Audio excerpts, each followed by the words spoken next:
Pemirsa, seorang anggota Polres Lahat, Sumatera Selatan tewas dan 2 anggota lainnya luka-luka akibat diserang bandar narkoba dengan senjata tajam. Peristiwa ini terjadi saat penggerebekan rumah bandar narkoba di Tanjung Sakti, Pumu, Kabupaten Lahat.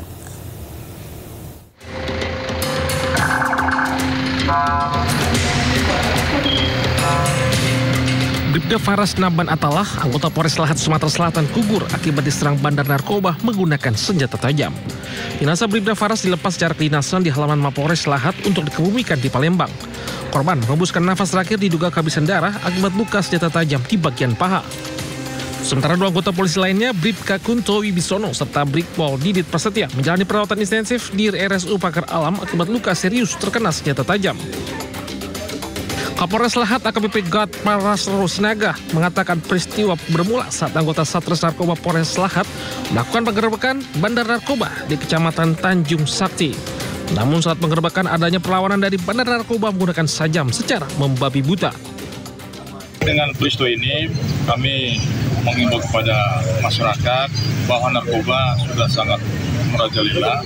Kami mengharapkan peran sertanya untuk membasmi narkoba. Dan kami pastikan kami di Kapolres Lahat bersama dengan seluruh pihak terkait punya tekad akan membasmi narkoba ini untuk bersih dari Indonesia, khusus di Kabupaten Lahat.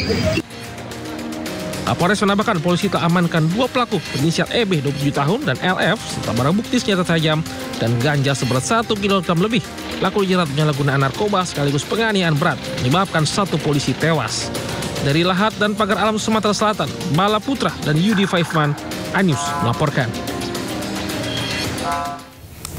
Sementara itu, pemirsa, polisi menangkap bandar judi online saat menggerebek sebuah warung kopi di Pasuruan, Jawa Timur. Sementara dari tindak pidana judi online dan pencucian uang, Direktorat Tindak Pidana Ekonomi Khusus Bareskrim Polri menyita aset para tersangka kasus Net 89 senilai 67,5 miliar rupiah.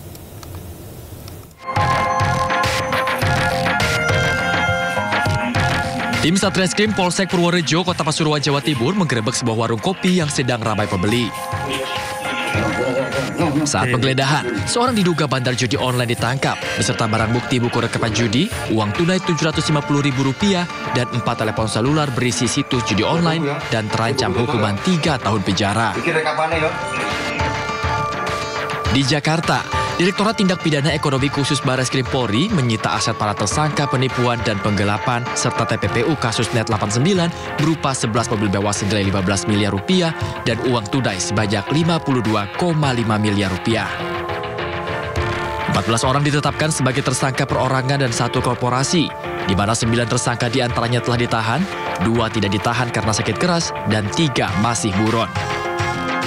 Dan selain itu juga ada kita sita berupa uang tunai sekitar 52,5 miliar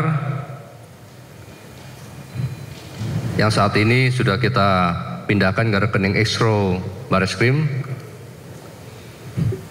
Untuk total mobil yang kita sita saat ini ada 11 unit senilai kurang lebih 15 miliar dan 26 aset properti berupa hotel, villa, kantor, apartemen, ruko, dan rumah yang tersebar di beberapa kota. Terkait pemberantasan judi online dan robot trading, pengelola nama domain internet Indonesia, Pandi, menyatakan siap membantu pemerintah melalui platform Indonesia Domain Abuse Data Exchange. Ya, dengan melakukan crawling, kita bisa lihat kontennya ada apa sih di situ. Kalau ada pattern-pattern yang mencurigakan, nah langsung kita bisa masukkan ke dalam ID/IDS, kemudian jika diperlukan kita periksa secara manual, tapi umumnya secara otomatis kita sudah lakukan, kita memberikan notifikasi langsung kepada mereka. Persoalan judi online saat ini sangat meresahkan, sehingga pemerintah terus melakukan pencegahan, pemblokiran, dan menangkap para pelaku judi online. Tim Liputan, iNews melaporkan.